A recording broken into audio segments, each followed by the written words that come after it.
সবাইকে স্বাগত জানাচ্ছি আজকের ক্লেমন বিয়ন্ড দ্য গ্যালারিতে। আপনাদের সাথে আছি আমি নিয়ামতুল্লাহ বাবু।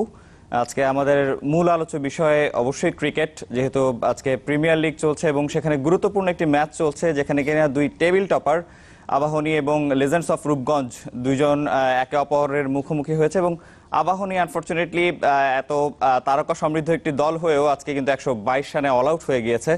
তো সবকিছু মিলিয়ে এছাড়া সামনে বাংলাদেশের আয়ারল্যান্ড এবং বিশ্বকাপের মিশন আছে, সেগুলো নিয়ে আমরা কথা বলবো। সবকিছু মিলিয়ে আলোচনা হবে। আর এই আলোচনা করার জন্য আমাদের স্টুডিওতে দুজন অতিথি উপস্থিত আছেন। প্রথমেই পরিচয় করে দিচ্ছি নাজমুল আবেদিন ফাহিম, ক্রিকেট বিশ্লেষক। আপনাকে স্বাগত আমাদের স্টুডিওতে। ধন্যবাদ। আরও একজন উপস্থিত আছেন আমাদের সাথে, তাকেও আপনারা খুব ভালোভাবেই চেনেন, সাইদুজ্জামান, সিনিয়র স্পোর্টস রিপোর্টার। আপনাকেও স্বাগত জানাচ্ছি। দর্শক, আপনারা চাইলে আমাদের সাথে যোগাযোগ করতে পারেন, জানাতে পারেন আপনাদের প্রশ্ন অথবা মতামত।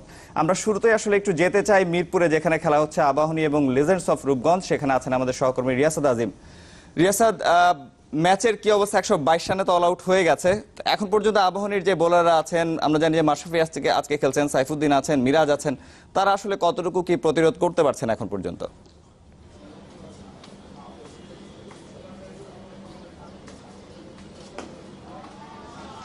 এখন পর্যন্ত আসলে দৃশ্যমান কোনো ধরনের প্রতিরোধ কিংবা হচ্ছে এই ছোট পুঁজি কি আসলে নিয়ে কিভাবে দলকে সামনে এগিয়ে নেওয়া যায়, কিংবা রূপগঞ্জ যেভাবে এগিয়ে যাচ্ছে ব্যাটিং করছে এই মুহূর্তে, তাদের সেই পথচলাকে রুদ্ধ করা যায়, সেই দিকে আসলে খুব একটা আমরা এখন পর্যন্ত সফল হতে দেখিনি আবাহনী বোলারদেরকে। সবচেয়ে বড় ব্যাপার যেটা, সেটি আপনি আবাহনী বোলারের কথা বলছিলেন, কিন্তু আবাহনীর ব্যাটিং লাইনটাও যদি আমরা দেখি, আপনি দেখেন যে অসাধারণ একটা ব্যাটিং লাইন। অন্তত ন্যাশনাল টিমের মোটামুটি স্বীকৃত ব্যাটসম্যান যারা রয়েছেন, যারা বিভিন্ন সময় জাতীয় দলের প্রতিনিধিত্ব করেন, তাদেরই কিন্তু একটা বড় অংশ কিন্তু আবাহনীর। কিন্তু আজকে সবাই ফেল করেছেন এবং সবচেয়ে বড় ব্যাপার যেটা, সেটা হচ্ছে মোসাদ্দেক সৈকত, আবাহনীর অধিনায়ক। তিনি শেষ পর্যন্ত আসলে কিন্তু 40 রানে অপরাজিত ছিলেন, কিন্তু কেউ আসলে তাকে সেই সাপোর্টটি দিতে পারেনি। তো বড় ব্যাপার যেটি, সেটি হচ্ছে যে আজকের এই ম্যাচটা কিন্তু হচ্ছে মানে এককভাবে পয়েন্ট টেবিলের, এর আগেও রান রেটের কারণে হয়তো একটি দল একে ছিল আর একটি দল 2 নম্বরে অবস্থান করছিল, কিন্তু আজকের এই ম্যাচটা কিন্তু একদম এককভাবে এগিয়ে যাবার একটা সুযোগ দু দলের জন্যই। কিন্তু সেই ব্যাপারটা কিন্তু আমরা আসলে দেখতে পেলাম না এখন পর্যন্ত। কেন দেখতে পেলাম না? কারণ সবচেয়ে বড় ব্যাপার যেটি, সেটি হচ্ছে যে যখন ম্যাচ হচ্ছে মিরপুরে এবং যখন দুটি টপ টিমের মধ্যে ম্যাচ হচ্ছে, তখন কিন্তু আসলে আপনার ফাইটটাও সেই লেভেলের হবে, সেটা প্রত্যাশিত। কিন্তু আজকে কিন্তু আসলে আবাহনী যেভাবে ব্যাট করেছে, আবাহনীর ব্যাটাররা যেভাবে ফেল করেছে, এবং একই সাথে রূপগঞ্জের বোলিং অ্যাটাক তারা যেভাবে আসলে তাদের দক্ষতা দেখিয়েছে, সবকিছু মিলে কিন্তু আসলে সবকিছুই আমরা দেখেছি যে যেই দলটা তুলনামূলকভাবে নামে বা ধারে পিছিয়ে আলোচনায় কম, ন্যাশনাল টিমের ক্রিকেটারদের আধিক্য যে দলটায় কম, তাদের কিন্তু আসলে পারফরমেন্সের উজ্জ্বল আমরা দেখতে পেয়েছি। এবারের আসলে আবাহনীর এটা এখন পর্যন্ত 122 রান সর্বনিম্ন স্কোর। তবে সবকিছু মিলে যেটা মনে হচ্ছে যে আসলে ক্রিকেটে নিশ্চিতভাবে কিছু যদিও বলা যায় না, তারপরেও মনে হচ্ছে না যে আসলে আবাহনী এই ম্যাচ রক্ষা করতে পারবে এখন পর্যন্ত ম্যাচের যে আবহ এবং শুরুটা যেভাবে অন্তত করেছে লেজেন্ডস অফ রূপগঞ্জ। রিয়াসাদ, আপনাকে ধন্যবাদ। আমরা অপেক্ষা আছি অনিশ্চিত ক্রিকেটের শেষ পর্যন্ত ফলাফল কি দাঁড়ায়। শুরুতে আমি সাইদ ভাই আপনার কাছে যেতে চাই, যেহেতু একদম 122 রান অল আউট, এটা আসলে কতটুকু এক্সপেক্টেড ছিল অন্তত আবাহনীর কাছ থেকে? শুধু আবাহনী না, আপনি যখন টেবিল টপার দল যখন মুখোমুখি হয়, মানে রিপোর্টার রিয়াসাদ যেটি বলছিলেন যে মানুষটা কম্পিটিটিভ ম্যাচ দেখতে চায়, আনএক্সপেক্টেড ডেফিনেটলি, বাট ক্রিকেটে এটা হতেই পারে। তবে আমার অন্য একটা কারণে মনে হচ্ছে যে ম্যাচটা মানে এই লিগের একটা ডিফারেন্ট ডাইমেনশন দিচ্ছে। যে প্রতি লিগেই দেখা যেত যে লেজেন্ডস অফ রূপগঞ্জ আম্পায়ারিং নিয়ে কমপ্লেন করছে, এবার তারা টেবিল টপ আছে, আমরা কোনো অভিযোগও শুনিনি। একটা পারসেপশন ছিল যে সবসময় থাকে যে যারা যে ক্লাবটি ক্ষমতার কাছাকাছি তারা নানা রকম বেনিফিট নিয়ে থাকে। আজকে অন্তত আমি বলছি এটা নন ক্রিকেটিং একটা ইস্যু, ক্রিকেটিং ইস্যু না। ক্রিকেটিং পার্সপেক্টিভে অবশ্যই যে প্রত্যাশা মানুষ করে টেবিল টপারদের কাছ থেকে, সেই প্রতিদ্বন্দ্বী আবাহনী গড়ে তুলতে পারেনি। এবং 122 হয় কি, উইকেট যতই ডাইসি থাকুক, আপনি যখন 122 অপোনেন্টকে অল আউট করবেন, পরে যারা ব্যাট করে ডেফিনেটলি তারা মেন্টালি অনেক ঊর্ধ্বমুখী থাকে, তাদের মানসিক মনোবল, এবং যারা 122-এ অল আউট হয়েছে তাদের আসলে লড়াই করার যে মনোবল, যে মানসিকতা থাকা দরকার, সেখানে ঘাটতি দেখা যায়। লেটস সি, মাশরাফি যেহেতু আবাহনী টিমে আছেন, তিনি যদি চাঙ্গা করতে পারেন, বাট আমার কাছে মনে হয় না, সম্ভাবনায় আবাহনী অনেক অনেক পিছিয়ে। ফাহিম ভাই, এক্ষেত্রে মাশরাফির রিসেন্ট যদি পারফরমেন্সের কথা বলি, 6টি উইকেট নিয়েছিলেন খুব বেশি দিন আগে না, বোধহয় 8ম রাউন্ডে বা 8ম রাউন্ডের ম্যাচ আগে। জি জি। তো সেক্ষেত্রে আসলে তাদের কাছ থেকে যারা বোলার আছেন, মিরাজ আছেন, সাইফুদ্দিনের কাছ থেকে আমরা অলরাউন্ড পারফরমেন্স দেখছি এই পুরো লিগের মধ্যেই। ব্যাটিংয়ে না হয় বোলিংয়ে তিনি বারবার পারফর্ম করে যাচ্ছেন। তো সেই ক্ষেত্রে আসলে আবাহনীর বোলিং লাইন আপটাকে কি এই 122 রানটা মানে একটা পুঁজি বানানোর ক্ষমতা আছে কিনা তাদের? ধন্যবাদ। যেটা সাইদ বললেন যে 122 আসলে খুব কম রান, তবে আমার খেলাটা কিছুটা দেখার সুযোগ হয়েছিল, সকালবেলা কিছুটা আমি দেখেছি এবং উইকেটে কিছুটা মুভমেন্ট আমি দেখেছি, কিছু ব্যাটসম্যানদের বিট হতে দেখেছি, বেশ কিছু বল জায়গা মতো করলে ব্যাটসম্যান বিট হচ্ছে, সেই সাহায্যটুকু ছিল। আমি জানি না এখনো সেটা আছে কিনা। আবাহনীর যেমন মাশরাফি আছে বা ভালো একটা বোলিং অ্যাটাক আছে, at the same time Rupganj কিন্তু দুর্দান্ত ব্যাটিং করছে। আমরা যদি খেলাগুলো দেখি, ওরা কিন্তু প্রায় অলমোস্ট সব ম্যাচে খুব হাই স্কোর করেছে এবং ওদের টপ অর্ডারে কেউ না কেউ অলমোস্ট সবাই রান করছে।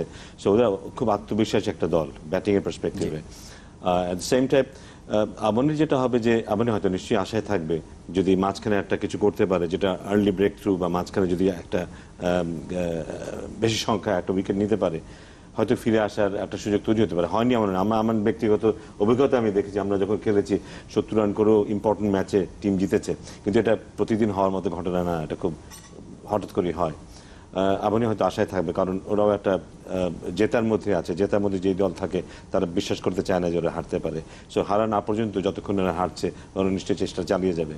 তবে এটা খুব কঠিন একটা ব্যাপার হবে। যদি এটা অন্য কোনো দল হতো যাদের কনফিডেন্স লেভেলটা এতটা উপরে নেই, তাহলে হয়তো ব্যাপারটা সহজ হতো। কিন্তু রূপগঞ্জ আমার ধারণা খুব আত্মবিশ্বাসী একটা দল এবং খুব কঠিন হবে আবাহনীর জন্য এই ম্যাচে ফিরে আসা। সেক্ষেত্রে আসলে লেজেন্ডস অফ রূপগঞ্জের কথা যদি বলি, তাই সেখানে তো খুব বেশি বড় কোনো তারকা আমরা দেখি না। আত্মবিশ্বাসের পুঁজিটুকু আসলে কতটুকু তাদেরকে এই ম্যাচে বের করে নেওয়া, বা আরো ম্যাচগুলো বাকি আছে, টুর্নামেন্ট লিগ এখনো শেষ হয়নি, তো বাকি ম্যাচগুলোতে আসলে রান করার ক্ষেত্রে কতটুকু তাদেরকে ইন্সপায়ার করতে পারবে? না, ডেফিনেটলি না, এটা খুব ইম্পর্টেন্ট, এইসব দলের ক্ষেত্রে খুব ইম্পর্টেন্ট যে ওদের আত্মবিশ্বাসটা খুব জরুরি। রূপগঞ্জের সবচেয়ে বড় জিনিস হচ্ছে ওরা যে ধরনের দল গঠন করেছিল, আমি জানি হয়তো ওরা নিজেরাও ভাবেনি যে ওরা এই অবস্থায় থাকবে। এটা ওদের জন্য বিশাল একটা প্লাস পয়েন্ট। ওদের কিন্তু এখন খুব বেশি হারানোর কিছু নেই, অ্যাট দ্য সেম টাইম হারানোর কিছু নেই তাও না, ওরা নিশ্চয়ই চাইবে এখন টেবিলের টপে থাকতে লিগ শেষ হওয়া পর্যন্ত।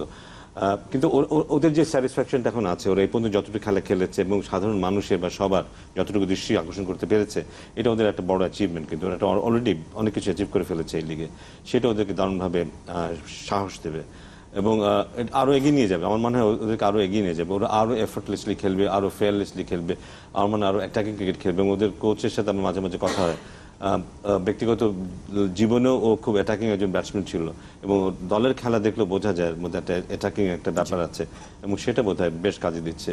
আরেকটা ব্যাপার আমার মনে হয় কি ফাহিম ভাই, যে যেটা শুরুতে আমি বলছিলাম যে লিজেন্ডস অফ রূপগঞ্জ তাদের প্রতি বিভিন্ন সময় হয়তো বিভিন্ন সিদ্ধান্ত তাদের এগেনস্টে হয়তো গেছে, আমি বলছি না যে যায়নি, বাট সেটা নিয়ে ওই দলটি এত বেশি ব্যস্ত থাকতো পুরো মৌসুম জুড়ে, সেটা থাকেনি। রাইট, আপনার ফোকাসটা হতো কি, ফোকাসটা পুরো দল মাঠে যাচ্ছে এটা জেনে যে আম্পায়াররা আমাদেরকে হারাবে।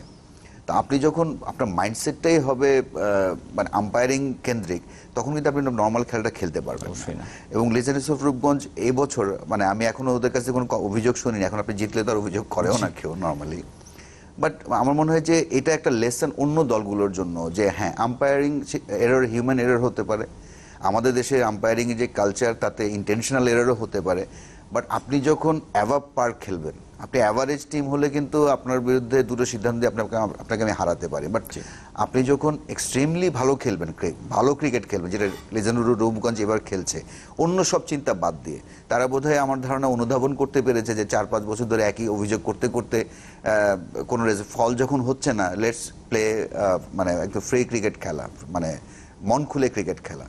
আমার মনে হয় এটা শুধু লিজেন্ড অফ রূপগঞ্জ না, অন্য দলগুলো যখন এভাবে খেলা শুরু, এই মানসিকতা থেকে আপনি কোনোদিন মাঠে গিয়ে যদি ধরেই নেন যে আপনার অপোনেন্ট আপনাকে নানাভাবে উত্তক্ত করবে, আম্পায়াররা আপনাকে হারাবে, তাহলে নো পয়েন্ট ওই ম্যাচ খেলতে যাওয়া। মানে আপনার জীবনে আপনার চলার পথে প্রতিকূলতা আসবেই, বাট প্রতিকূলতা আপনি তখনই জিতবেন যখন আপনি, আমার ধারণার চেয়ে আমি ধারণা করছি যে আপনি 100 রান করবেন, কিন্তু আপনি যখন 120 রান করবেন, ওই 20 রান কিন্তু আমি কোনোভাবেই প্রোটেক্ট করতে পারবো না, আপনার কাছে কেড়ে নিতে পারবো না। আমার মনে হয় যে এটা একটা অন্য দলগুলোর জন্য লেসন, যে অন্য মাঠের বাইরের অন্য কিছু না ভেবে লেটস প্লে দ্য গেম, মানে যেটা ক্রিকেটের মাধ্যমে Right, আসলে right, জবাবটা মানে দেয়া, জি। আপনার পারফরমেন্স যদি ওই লেভেলের হয়, আমাদের দল নির্বাচনে দেখা যায় অনেক ক্রিকেটার মানে অসন্তোষে ভুগতে থাকেন যে যে ফাহিম ভাইকে নিল, আমাকে কেন নিল না। আমি যদি এক্সট্রাঅর্ডিনারি হই, সেখানে ফাহিম ভাইয়ের কোনো ইস্যু না, আপনিও কোনো ইস্যু না, কেউ কোনো ইস্যু না।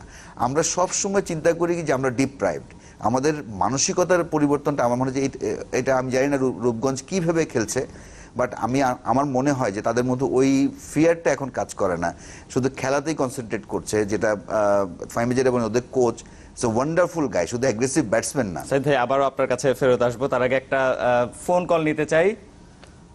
দুঃখিত, লাইনটি আসলে কেটে গেছে, আমি আবার আপনার কাছে ফেরত মানে আসছি। যিনি কোচ, তার মানসিকতাটাই হলো মানে সে জীবনে কোনোদিন মানে আমার মনে হয় শুধু মানে ফিয়ারলেস ক্রিকেট খেলেছে আমি বলবো না, বাট তার মধ্যে ওই জিনিসগুলো নেই যে কে আমাকে কি করলো, কে আমাকে কি করলো, মানে aggressive very neat right and neat. Right মানে আমার মনে হয় যে এই কোচ ম্যানেজমেন্ট এদের মানসিকতাও কিন্তু একটা দলকে অনেকভাবে হেল্প করতে পারে।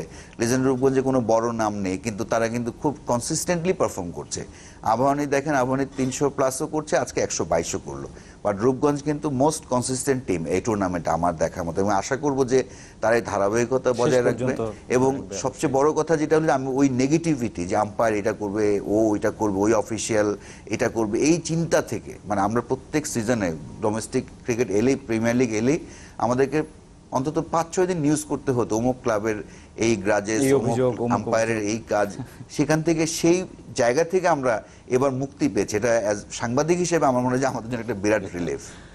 সাইদ ভাই, আমি ফাহিম ভাইয়ের কাছে আবার একটু ফেরত যেতে চাই। তো এইবারে প্রিমিয়ার লিগ যদি আমরা বলি, আপনাদের হাত ধরে আসলে অনেক ক্রিকেটার তৈরি হচ্ছে।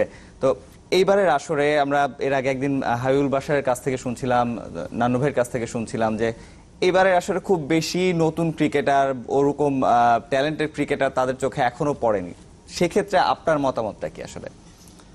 না, ওই ধরনের মানে এখন বোধহয় আমরা ট্যালেন্ট বলতে বুঝি যে এমন একজন খেলোয়াড় যে ইন্টারন্যাশনাল প্লেয়ার হিসেবে দাঁড়াবে, ওরকম খেলোয়াড় তো আমরা অ্যাকচুয়ালি সবসময় পাওয়া যাবে তা না।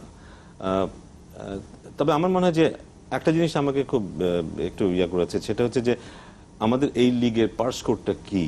আমরা দেখেছি এখানে বোধহয় অনেক দলই বোধহয় 260-270 রান করে স্যাটিসফাইড থাকে, বাট ইন্টারন্যাশনাল ক্রিকেট যদি আমরা দেখি, আমার ধারণা যে ওয়ান ডেতে 50 ওভার্সে 300 রানের নিচে কোনো স্কোরই না, এখন কোনো স্কোরই না। এবং আমরা এখানে যে স্ট্যান্ডার্ডে খেলা খেলি, এখানে আমাদের ইন্টারন্যাশনাল লেভেলে অনেক প্লেয়ারই আছে, ব্যাটসম্যান আছে, এবং আমার মনে হয় কিছু কিছু দল আছে যারা হয়তো 310, 20, 30 রান করছে, এবং ওই জিনিসটা কনসিস্টেন্টলি হচ্ছে না। আমার ধারণা যে 320-30 রান হওয়া উচিত আমাদের এই লিগে, যেটা আমরা রেগুলারলি পাইনি।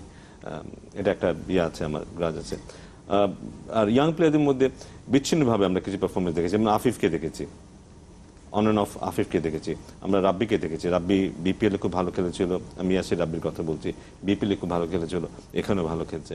তো এইভাবে কয়েকজন আছে, তবে একেবারে নতুন খেলোয়াড় তারা না। তবে আমার মনে হয় এটাই ঠিক আছে, এই ধরনের প্লেয়াররা মানে এই রেটেই আসবে, এর অনেক বেশি সংখ্যায় কিন্তু এই ধরনের প্লেয়ার আসবে না। আরো কিছু খেলোয়াড় হয়তো আছে আমার চোখে, আবাহনী কিন্তু এতদূর উঠে আসার পেছনে কিন্তু আমির একটা বিরাট অবদান আছে। কিন্তু আমরা যদি একটু পেছনে তাকাই, অনেকগুলো ম্যাচ আছে যেখানে ও কি রোল প্লে করেছে, বাকি সবাই যেখানে ব্যর্থ ছিল। যদিও স্টার স্টাডেড একটা দল, আমরা অন্য কাউকে ওইভাবে কনসিস্টেন্টলি খেলতে দেখিনি। কিন্তু একেবারে প্রথম ম্যাচটাও যদি আমরা মনে করি, তার একটা ট্রিমেন্ডাস সেঞ্চুরিতে আবাহনী কিন্তু রিভাইভ করেছে এবং সেই ম্যাচটা জিতেছিল, এবং এরকম কয়েকবারই হয়েছে কিন্তু। এবং আবাহনী কিন্তু in a way one man dependent team হয়ে গেছে কিছুটা। মাঝখানে হয়তো ওই ধরনের পারফরমেন্স আমরা পাইনি, যেটা আবাহনীর মতো একটা দলের কাছ থেকে আমরা আশা করি। সেটা একটা লক্ষণীয় ব্যাপার হয়ে থাকবে আবাহনীর জন্য। আর এর বাইরে যেটা আমি বলছিলাম যে পারফরমেন্সের কথা, মেহেদী মারুফের কিছু ভালো পারফরমেন্স এবার দেখেছি আমরা। বিজয় পরপর 3টা সেঞ্চুরি করেছে। মিডল অর্ডারের রকিবুলের মধ্যে একটু পরিবর্তন দেখেছি। রকিবুল আগে একসময় দেখতাম রকিবুল মোটামুটি ভালোই রান করে, কিন্তু সেটা 70-75 স্ট্রাইক রেটে, বাট এখন ওর মধ্যে একটা পরিবর্তন দেখছি, ও 130-140 স্ট্রাইক রেটে ও খেলছে, এবং ওর খেলার মধ্যে বেশ 4-6 আছে। তো এটা রকিবুল যখন অনেক জুনিয়র ক্রিকেটার ছিল তখন এই টাইপের ক্রিকেটও খেলতো, কিন্তু মাঝখানে এখান থেকে সরে গিয়েছিল, এখন আবার সেটার মধ্যে ফিরে আসছে। সো এরকম আরো কিছু কিছু খেলোয়াড় আছে যারা অ্যাকচুয়ালি দৃষ্টি আকর্ষণ করেছে আমাদের। হয়তো জাতীয় দল এই মুহূর্তে তাদের কনসিডার করার সুযোগ নেই, কিন্তু তারা আমাদের ডোমেস্টিক ক্রিকেটটাকে বেশ খানিকটা সমৃদ্ধ করেছে, সন্দেহ নেই। আমরা আবারও ফিরবো আলোচনায়, তার আগে একটা বিরতি নিতে চাই। দর্শক আপনার সাথেই থাকুন ক্লেমন বিয়ন্ড দ্য গ্যালারির। দর্শক আবার স্বাগত জানাচ্ছি ক্লেমন বিয়ন্ড দ্য গ্যালারিতে। চলে যাচ্ছি অতিথিদের কাছে। সাইদ ভাই, এবার আপনার কাছে আসতে চাই। শুনেছেন যে ইনজুরির মাহমুদুল্লাহর একটা সুসংবাদ পাওয়া গেছে যে নেক্সট সপ্তাহে হয়তোবা তিনি ব্যাটিং অনুশীলন করতে পারবেন, কিন্তু এদিক দিয়ে রুবেলের সাইড স্ট্রেন ইনজুরি, কিন্তু তাসকিন আবার ফিরছেন। সবকিছু মিলে আসলে এই ইনজুরিটা বিশ্বকাপ প্রস্তুতি শুরুর আগে কোন প্রভাব ফেলছে কিনা আসলে? একটা হলো যে ইনজুরিগুলো আগে হয়ে গেছে, এটা মানে ইনজুরি কিন্তু আসবেই, আসতোই, মানে হয়তো আমরা যে আপনি যে নামগুলো বললেন এই জায়গায় অন্য নামও কিন্তু হতে পারতো। থ্যাংক গড যে বিশ্বকাপ শুরুর অন্তত আরো 2-2.5 মাস আছে, এর আগে ইনজুরিগুলো অ্যাড্রেস করা হচ্ছে। রুবেল হোসেনের ইনজুরিটাও পুরনো, মাহমুদুল্লাহর একসময় ইনজুরি হতোই, এবং উনি গত পরশুদিন থেকে আমরা গতকালকে নেটে দেখেছি, মনে হয়েছে যে উনি যখন ব্যাটিং করছেন, মূলত উনি ব্যাটসম্যান, আর ডক্টর বলেছেন যে 1 সপ্তাহ পর একটা আরো ভালো অ্যাসেসমেন্ট করা যাবে, মানে ওনার রেসপন্সটা কিরকম নেটে। আমি আশাবাদী, তবে ইনজুরি নিয়ে আসলে আমাদের পুরো বিশ্বকাপ পরিকল্পনা ভণ্ডুল হয়ে যাবে এটা আমি মানতে রাজি নই। যে কারো ইনজুরি হতে পারে, পরবর্তী 2 মাস সময় আয়ারল্যান্ডের সিরিজ, সেখানে ইনজুরি হতে পারে। আপনি দেখেন সারা বিশ্বে মানে অনেক ওয়ার্ল্ড কাপ টিমেরই কিন্তু যারা হয়তো ডেফিনেট চয়েস ছিলেন তাদের মধ্যে ইনজুরি আছে। বাট আমাদের জন্য সৌভাগ্য, আমি এটাই বলবো যে ইনজুরিটা 2 মাস আগে হয়েছে, যেগুলো অ্যাড্রেস করা হচ্ছে, এবং এখন আপনাকে মিনিমাম চান্স নেওয়া যাবে না যে একটা ম্যাচ খেলে ফেললাম। যদি আপনার লক্ষ্য থাকে ওয়ার্ল্ড কাপে আপনি ফুল ফিট টিম চান, ডোমেস্টিক ক্রিকেট যেহেতু চলছে, ক্লাবগুলো একটা প্রত্যাশা থেকে খেলোয়াড়দের নিয়েছে। আইপিএলে সাকিব আল হাসান আছেন, আমার মনে হয় যে তাদের নিজেদের প্লেয়ারদের রেসপন্সটা সবচেয়ে ইম্পর্টেন্ট, যে সময় মানে একদম যথাসময়ে টিম বা ন্যাশনাল টিম ম্যানেজমেন্টের যে মেডিকেল টিম তাদেরকে ইনফর্ম করা, যে যদি ক্লাব যদি প্রেশারাইজ করেও, আমার ধারণা বাংলাদেশে এখন ও ধরনের ক্লাব নেই যে আপনাকে মানে ওই মানসিকতা নেই আগে যেটা ছিল যে ইনজোর্ড প্লেয়ারকেও ক্লাবগুলো প্রেশারাইজ করতো খেলার জন্য, এখন কিন্তু সেটা নেই। এবং ন্যাশনাল টিমের প্লেয়ারদেরকে কিন্তু ক্লাবগুলো বিশেষ মর্যাদা দেয়। এটা ক্লাবগুলোকে অনেক ধন্যবাদ, অসংখ্য ধন্যবাদ। যে ফ্র্যাঞ্চাইজি ক্রিকেটের কথা আমি বলবো না, বিকজ ওখানে ক্লাবের ফ্র্যাঞ্চাইজি ওনার যারা, তারা আমাদের ক্লাব অফিসিয়ালদের সঙ্গে তাদের একটা মৌলিক পার্থক্য আছে। তার মানে ফ্র্যাঞ্চাইজি ওনাররা এক ধরনের, তারা সদ্যই সংগঠক হিসেবে আত্মপ্রকাশ করেছেন, বাট যারা ক্লাব ক্রিকেট পরিচালনা করেন এখনো 1-2 জন আছেন যারা দীর্ঘদিন ধরে এই কাজের সঙ্গে জড়িত, এবং তারা ন্যাশনাল প্লেয়ারদের গুরুত্বটা একটু অন্যভাবে দেন, যেটা ফ্র্যাঞ্চাইজি ক্রিকেট হয়তো সেভাবে আসে না। বাট আমি বলবো যে সবকিছুর পরে ক্লাব বলুন, ক্রিকেট বোর্ড বলুন, প্রত্যেকটা খেলোয়াড়ের মিনিমাম চান্স এই সময়টায় নেওয়া উচিত না, যদি তাদের লক্ষ্য থাকে বিশ্বকাপে ভালো কিছু করার। ফাহিম ভাই, তো ইনজুরির কথা বারবারই আসে যে বিশ্বকাপের আগে বা কোনো টুর্নামেন্টের আগে জাতীয় দলের যারা আমরা এক্সপেক্টেড যাদেরকে ধরে রাখছি, যারা কিনা ওয়ার্ল্ড কাপ খেলতে পারে, এরকম একটা সম্ভাব্য স্কোয়াডের কথা আমরা সবাই জানি, তো তাদের ক্ষেত্রে আসলে এই মুহূর্তে যদিও বেশিরভাগ ক্রিকেটারই প্রায় সবাই বিশ্রামে আছেন, কয়েকজন খেলছেন লিগে, তাদের ক্ষেত্রে আসলে কোনো কিছু পরামর্শ আছে কিনা যেটা মেনটেন করা উচিত অন্তত বিশ্বকাপের স্বার্থে? হ্যাঁ, সাইদ যেটা বললেন আমার মনে হয় সেটাই আমি রিপিট করবো, যে নিজের থেকে কিছুটা সচেতন হওয়া, নিজের থেকে দায়িত্ব নেওয়ার ব্যাপারটা, এবং আমাদের যে মেডিকেল টিম আছে তার সাথে সবসময় যোগাযোগ রাখা। এর সাথে আমি এটাও বলবো যে ইট ইজ অবভিয়াস যে আপনি জানেন না, 2 মাসের মধ্যে একজন কি প্লেয়ার বা 2জন কি প্লেয়ার যে কোনো কারণেই অসুস্থ হতে পারে, ইনজুরি হতে পারে। সেক্ষেত্রে আমাদের যেটা করতে হবে, আমাদের রিপ্লেসমেন্ট কারা কারা হতে পারে তাদেরকে একই রকম ভাবে প্রিপেয়ার রাখাটা খুবই জরুরি হবে। কিন্তু হঠাৎ করে বাইরে থেকে কেউ আসলে, এটা আগে কখনো হয়েছে, যারা রিপ্লেসমেন্ট প্লেয়ার তাদের দিকে আমরা সেভাবে নজর দিই। কিন্তু বিশ্বকাপের ক্ষেত্রে আমাদের প্রত্যেকটা এরিয়াতে রিপ্লেসমেন্ট প্লেয়ারকে ধরে কিন্তু ব্যাকআপ প্লেয়ারকে ধরে তৈরি রাখতে হবে, যদি ইনকেস প্রয়োজন হয় আমরা যেন ইমিডিয়েটলি রিপ্লেস করতে পারি। হ্যাঁ, সাকিবের একটা রিপ্লেসমেন্ট ওইভাবে পাবো না, কিন্তু আমরা যদি কাউকে তৈরি রাখি হয়তো তার 50% পাবো, 60% পাবো, আমরা তামিম হয়তো ওইভাবে রিপ্লেসমেন্ট পাবো না, কিন্তু বেস্ট পসিবল অপশন যেটা আছে সেটাকে সেটা রেডি আমাদের রাখতেই হবে। তবে আমরা আশা করব যে এখন সবাই সুস্থ থাকবে এবং আমাদের বেস্ট পসিবল টিমটা যেন বিশ্বকাপ খেলতে পারে, আমরা সে আশায় থাকবো।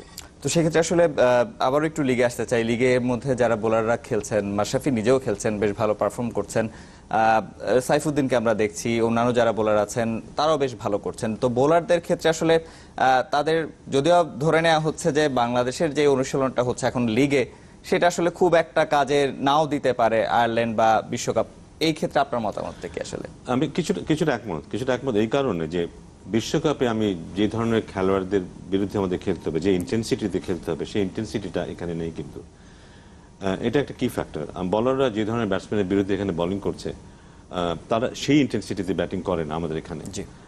ওখানে কিন্তু এই জিনিসটা আমাদের ফেস করতে হবে এবং আমার ধারণা যে আমরা নিউজিল্যান্ডে গিয়ে এবার বুঝতে পেরেছি ওদের খেলার ইন্টেন্সিটি অন্য ধরনের, ওদের এগ্রেসিভ অ্যাপ্রোচ থাকে সেটা অন্য ধরনের। আমরা আমরা আমরা আইপিএলও দেখছি যে খেলাটা কোন পর্যায়ে চলে গেছে। আমরা যদি ওয়েস্ট ইন্ডিজের ব্যাটসম্যানের নাম কি, আন্দ্রে রাসেল, খেলাটা কোন পর্যায়ে চলে গেছে এবং এটা কিন্তু আমরা এবার বিশ্বকাপে দেখবো কিন্তু অবশ্যই। আমরা এই জন্য আমি বলছিলাম যে আমাদের এখানে পার স্কোর যদি 260 270 হয় আমাদের লিগে, আমরা তাহলে অনেক পিছিয়ে আছি।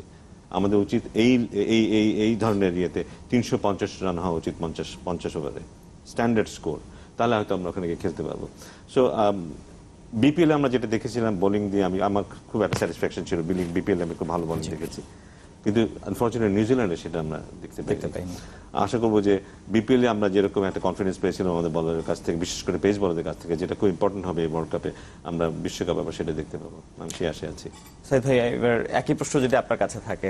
একটা হলো যে মানে ফাহিম ভাই যেটা বললেন যে মানে আমাদের পার স্কোরটা খুব কম হচ্ছে, তবে আমি একটু মানে আমার একটু ভিন্ন ইয়ে আছে যে আপনি যদি ফাহিম ভাই গত মৌসুমগুলো দেখেন, এবার কিন্তু 300+ স্কোর হচ্ছে, সেটা টপকেও যাচ্ছে।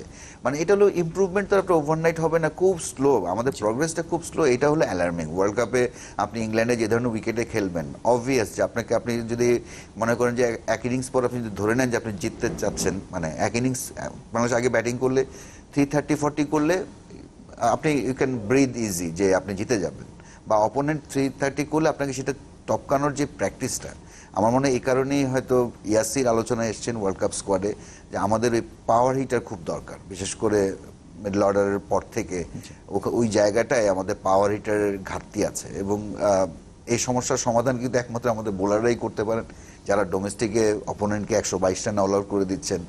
নিশ্চয়ই মানে ওখানে আমাদের কিন্তু এই যে এবার 260-70 যেটা ডোমেস্টিকে হচ্ছে, আমাদের টিম অদ্ভুত। আপনি দেখবেন যে ইংল্যান্ডে গিয়েও 260-70 করতে পারলে দেয়ার ইজ চান্স, কিন্তু খুব কঠিন হবে, বোলারদের কাজটা অনেক বেশি হবে। কেন ওয়ার্ল্ড কাপ এখন ওয়ানডে ক্রিকেটটা এমন হয়ে গেছে না, বোলারদের জন্য কোনো স্পেস রাখবে না আয়োজকরাই, যেন মানুষ দেখতে আসবে 350 রান স্কোরের ম্যাচ।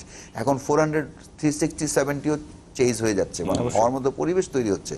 সেখানে আপনার ওই বারুদ আছে কিনা মানে মজুদ, এটা আমার মনে হয় যে আমি ওয়ার্ল্ড কাপে বাংলাদেশকে নিয়ে যখনই মানে খুবই ইতিবাচক ভাবনা ভাবি, শুধু সংশয় হলে এই জায়গাটা নিয়ে, যখন যদি ওরকম সারফেস হয় এবং ওরকম দিনে আমাদের ব্যাটসম্যানদের দায়িত্বটা অনেক বেশি নিতে হবে বোলারদের চেয়ে। অবশ্যই আমরাও সেটা আশা করবো, অন্তত বাংলাদেশ দল সেই পারফর্মটা করতে পারবে, বা তাদের যে ব্যাটিং বোলিং সেটার ধারটা অবশ্যই সেখানে তারা প্রমাণ করতে পারবে। আপনাদের দুইজনকে ধন্যবাদ আমাদের স্টুডিওতে আসার জন্য। দর্শক, এই ছিল আজকের ক্লেমন বীরেন্দ্র গ্যালারির আয়োজন। এতক্ষণ সাথে থাকার জন্য ধন্যবাদ সবাইকে।